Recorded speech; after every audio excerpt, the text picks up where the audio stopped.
Hello friends, आप लोगों का एक बार फिर से स्वागत है हमारे YouTube channel AHD pet care में। जैसे कि आपकी डिमांड के ऊपर आज हम फिर से एक बार एक नए टॉपिक के साथ आए हैं कि टर्टल का जो सेटअप है, उसको उसमें किन चीज़ों की सावधानियां बरतनी चाहिए और कैसे उसका सेटअप लगाया जाना चाहिए, उसी टॉपिक के ऊपर आज क्या हम ये वीडियो लेकर आए हैं।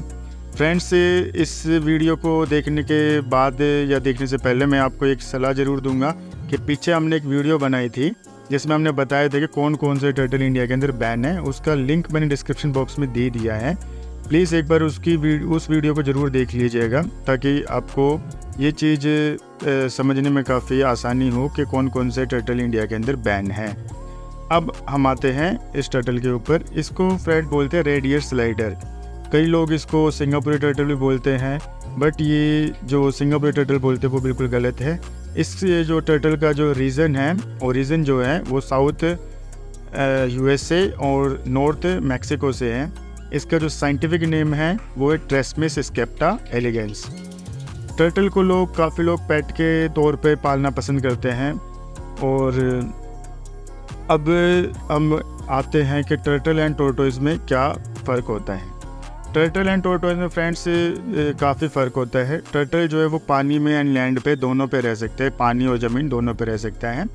इसका जो शेल होता है वो काफ़ी ऊपर से फ्लैट होता है, बट जो टोरटोइज जो है वो लैंड पे रहता है और उसका शेल जो है ऊपर से डूम आकार का होता है, मतलब गोलाई में होता है उसका शेल जो है ऊपर का। टर्टल और टोरटोइज के पैरों में भी काफ़ी फ़र्क होता है। टोरटोइज के जो पैर है वो नीचे ज़मीन की तरफ होते हैं। टर्टल के पैर जो है वो एकदम चप्पू की तरह, जैसे नाव को चलाने वाले चप्पू होते हैं उस टाइप से होते हैं। और टर्टल जो है अपना खाना पानी के अंदर ही खाता है, टोरटोइज अपना खाना लैंड के ऊपर खाता है। अब आते हैं जो टर्टल जो होता है वो क्या होता है। जैसे कि अब हम इस RES की बात करें, रेड ईयर स्लाइडर की, तो फ्रेंड ये जो रेड ईयर स्लाइडर जो होता है ये ओमनीवोरस होता है, मतलब ये सर्वाहारी होता है। ये शाकाहारी भी होता है और मांसाहारी भी होता है। ये अपने पत्ते, सब्जियां और ये भी खाता है और ये नॉनवेज भी खाता है। अब आते हैं कि टर्टल के जो फूड जो होता है, टर्टल का जो फूड होता है उसके अंदर हम किन किन चीज़ों की सावधानियां बरतनी चाहिए। फ्रेंड, जब हम इस टर्टल को, छोटे से टर्टल को जब लेकर आते हैं तो इसका शेल जो है काफ़ी सॉफ्ट होता है। तो उस कंडीशन में उस समय इसके सेल को स्ट्रॉन्ग करने के लिए, स्ट्रेंथन करने के लिए हमें किन चीज़ों की सावधानी बरतनी चाहिए उसके ऊपर हम अभी बात करते हैं। टर्टल का जो फूड जो होता है उसके अंदर कैल्शियम, मल्टीविटामिन, मिनरल्स की रिक्वायरमेंट काफ़ी होनी चाहिए। ये चीज़ें इसमें प्रॉपर मात्रा में होनी चाहिए। कैल्शियम इसका जो सेल है उसको स्ट्रॉन्ग करने में मदद करता है। मल्टीविटामिन, मिनरल्स इसको जो इसका इम्यून सिस्टम है, जो इसकी रोग प्रतिरोधक क्षमता है उसको बढ़ाते हैं। अब फ्रेंड आते हैं कि जो टर्टल जो है इसका सेटअप कैसे लगाया जाना चाहिए। तो फ्रेंड, इसके जो सेटअप जो लगाना चाहिए, कम से कम 2 फीट का एक्वेरियम इसके लिए ज़रूरी ही चाहिए।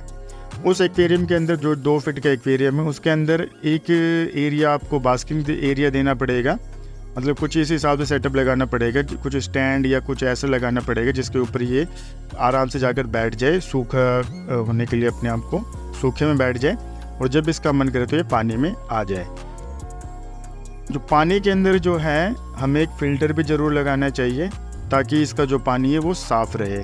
और फ्रेंड, जो बास्किंग एरिया जो है उसके ऊपर 2 चीज़ों की ज़रूरत बहुत ज़्यादा होती है, एक बास्किंग बल्ब, एक UVB। अब हम बात करते हैं कि बास्किंग और UVB होता क्या है। बास्किंग जो होता है, जो सूर्य से जो मिलने वाली जो गर्मी होती है वो बास्किंग बल्ब पूरी करता है इसके लिए।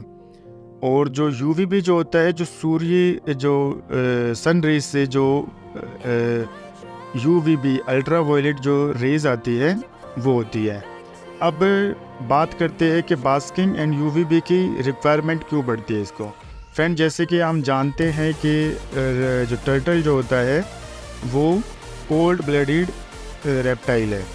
कोल्ड ब्लडेड रेप्टाइल्स को अपना खाना पचाने के लिए सूर्य की गर्मी की ज़रूरत पड़ती है, तो उसके लिए हमें बास्किंग इसको देना बहुत ज़रूरी है। और UVB जो है, अल्ट्रावायलेट जो रेज जो होती हैं वो क्या करती है, जो ये खाना खाता है उसके अंदर से कैल्शियम मिनरल्स, वाइटामिन्स एंड जो प्रोटीन जो होता है उसे ऑब्जर्व करने में वो हेल्प करती है। तो बास्किंग एंड यूवीबी दोनों इसके लिए बहुत ज़्यादा ज़रूरी है।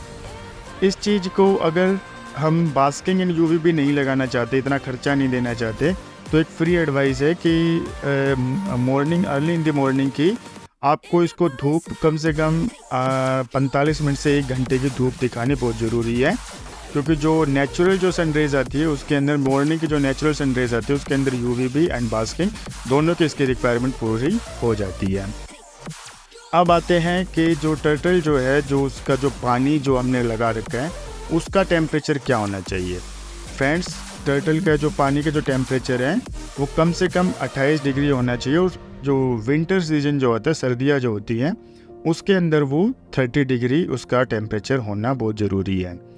क्या होता है, जब मौसम चेंज होता है, सर्दियाँ जब आती हैं, तो टर्टल जो होता है मोस्ट ऑफ द टाइम सर्दियों के अंदर हाइबरनेशन में चला जाता है, हाइबरनेट हो जाता है टर्टल लोगों का। वो क्यों होता है?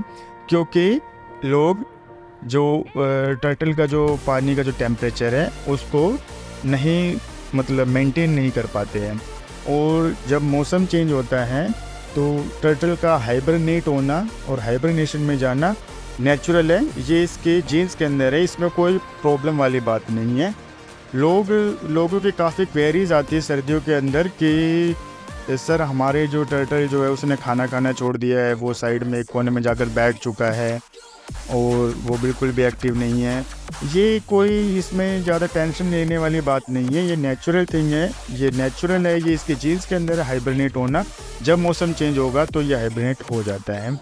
इसको हाइबरनेशन से बचाने के लिए क्या करना चाहिए हमें? इसको proper UVB, proper basking and जो वाटर टेम्परेचर है उसको 28 to 30 डिग्री पे मेंटेन करके रखना ज़रूरी है। और जो इसका जो फूड है उसके अंदर, जैसे मैंने पहले बताया था, कैल्शियम, मल्टीविटामिन, मिनरल्स होना काफ़ी ज़रूरी है। कई बार हमारे पास में एक प्रॉब्लम आती है कि टर्टल की आइज़ में कुछ प्रॉब्लम हो गई है। तो फ्रेंड, जो अगर हम टाइम से जो इसकी फीड जो है उसके अंदर विटामिन ए की बहुत ज़्यादा ज़रूरत होती है टर्टल को। विटामिन ए की अगर मात्रा जो है वो प्रॉपर मात्रा में हम इसे दे, जैसे कि वो हम गाजर के जूस से भी दे सकते हैं या विटामिन ए के कैप्सूल से भी दे सकते हैं। फीड कोई ऐसी ले आए जिसमें विटामिन ए की मात्रा ज़्यादा, और मल्टीविटामिन जो होता है उसके अंदर विटामिन ए इसको मिले जाते हैं। अगर उसके बावजूद भी इसकी आइज़ के अंदर कोई प्रॉब्लम आती है, जैसे कि इसकी आइज़ में कई बार क्या होता है, इसकी आइज़ फूल जाती है, इसकी आइज़ सूज जाती है, इसकी क्लाउडी आइज़ हो जाती है, तो उस कंडीशन में क्या करना चाहिए? मार्केट में काफ़ी सारे आई ड्रॉप्स आते हैं, टर्टल आई ड्रॉप्स के नाम से फेमस है, जो पेट शॉप पे आपको ईजिली मिल जाते हैं। वो टर्टल आई ड्रॉप्स इसकी आइज़ में डाल सकते हैं आप। टर्टल आई ड्रॉप्स के साथ में हमें प्रॉपर यूवीबी, प्रॉपर बास्किंग ये देना बहुत ज़रूरी है सर फ्रेंड्स, क्योंकि जो टर्टल की जो बीमारियां हैं उसमें से काफ़ी हद तक बीमारियां, अगर हम इनको सन रेज़, सूर्य की जो किरणें हैं, सूर्य की जो सनलाइट जो है, अगर वो देते हैं तो फ्रेंड्स काफ़ी हद तक टर्टल की बीमारियां हमारी ख़त्म हो जाती हैं। तो सूर्य की जो किरणें हैं, सूर्य की जो लाइट है वो बहुत ज़रूरी होती है हमारे टर्टल के लिए। अब आते हैं कि अगर हम टर्टल को आई ड्रॉप नहीं दे सकते हैं तो उसके अलावा क्या कर सकते हैं? उसके अलावा फ्रेंड एक आती है फेस्टिव डी करके एक मेडिसिन आती है, जो कि आई ड्रॉप ही होती है वो भी, तो वो हम टर्टल की आइज़ में डाल सकते हैं। उससे भी टर्टल की आइज़ को काफ़ी रिलीफ मिलता है, उससे जो इन्फेक्शन जो हो जाता है टर्टल की आइज़ में, उससे उसको काफ़ी रिलीफ मिलता है। इसके बाद आते जो मोस्टली मौसम चेंज होने में प्रॉब्लम आती है, टर्टल की स्किन, टर्टल का जो शेल है वो वाइट पड़ने लग जाता है। उसमें हमें क्या करना चाहिए फ्रेंड्स? उसमें हमें क्या करना चाहिए, जब उसका टर्टल का जो शेल है, जो स्किन है, वो जब भी मौसम चेंज होगा तो वो नेचुरल है, वो स्किन चेंज होती ही होती है। जब फ्रेंड्स मौसम चेंज होता है तो इसकी स्किन जो है, जो रेप्टाइल में नेचुरली जो होता ही है, सब रेप्टाइल्स में होता है कि मौसम चेंज होने पे वो अपनी स्किन, मोस्टली रेप्टाइल्स में होता है कि वो अपनी स्किन चेंज करते हैं, ऐसे ही टर्टल भी अपनी स्किन चेंज करता है। उस कंडीशन में हमें क्या करना चाहिए? इसको देख के काफ़ी लोग परेशान भी हो जाते हैं और उनका परेशान होना लाजमी भी है। इस कंडीशन में हमें क्या करना चाहिए? टर्टल का जो शेल जो है उसको धीरे धीरे करके उसके मसाज करके जो भी डेड स्किन जो उसके सेल के ऊपर, उसकी बॉडी के ऊपर जो भी डेड स्किन है, धीरे धीरे मसाज करके हमें उसे हटाना चाहिए, साफ़ पानी से उसे धोना चाहिए। उसके बाद में हमें उस पर कोकोनट ऑयल या फिर एक आता है शेल शाइन, मार्केट में आराम से मिल जाता है आपको शेल शाइन, उसकी मसाज देनी चाहिए और इसको प्रॉपर यूवीबी एंड बास्किंग देना चाहिए, जिससे कि इसकी जो स्किन चेंज होती है, जो इसका शेल जो है वो काफ़ी शाइनिंग हो जाता है, जो इसकी स्किन है उसको चेंज होने में आप मदद करते हो। और जो इसकी जो शेल के ऊपर जो भी इसके डिज़ाइन है वो जो भी हैं वो काफ़ी अच्छे से नज़र आने लग जाते हैं। शेल शाइन का भी टर्टल की मतलब टर्टल को देना बहुत ज़रूरी है, ताकि इसके जो शेल जो है उसमें कोई फंगल इन्फेक्शन ना हो, कोई कुछ भी इन्फेक्शन ना हो सके। जो डेड स्किन जो होते हैं ना फ्रेंड्स, वो हमें इसके शेल से या तो वो नेचुरली हट जाए, नहीं तो हमें इसके शेल से हटानी बहुत ज़रूरी है, क्योंकि अभी नेचुरल माहौल में तो रहता नहीं है, या हमारे पास रहते, तो उसको डेड स्किन को हमें हटाना बहुत ज़रूरी है। ठीक है फ्रेंड्स। और अगर आप लोगों को एक और प्रॉब्लम भी फेस करनी पड़ सकती है इसमें, कि इसके जो नाखून होते हैं वो एक्वेरियम में रहने की वजह से, ज़मीन पर ना रहने की वजह से काफ़ी बढ़ जाते हैं, तो वो भी टाइम टू टाइम कट करने बहुत ज़रूरी है। फ्रेंड्स, टर्टल के लिए ये इन्फॉर्मेशन जो मैंने आपको दी है, इन पे ज़रूर फोकस कीजिएगा, इन पे ध्यान दीजिएगा, जो कि आपके टर्टल की हॉबी को, टर्टल को पालने में आपको काफ़ी मदद करेगी।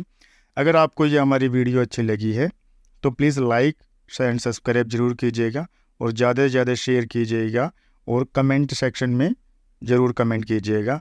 जय हिंद, जय भारत।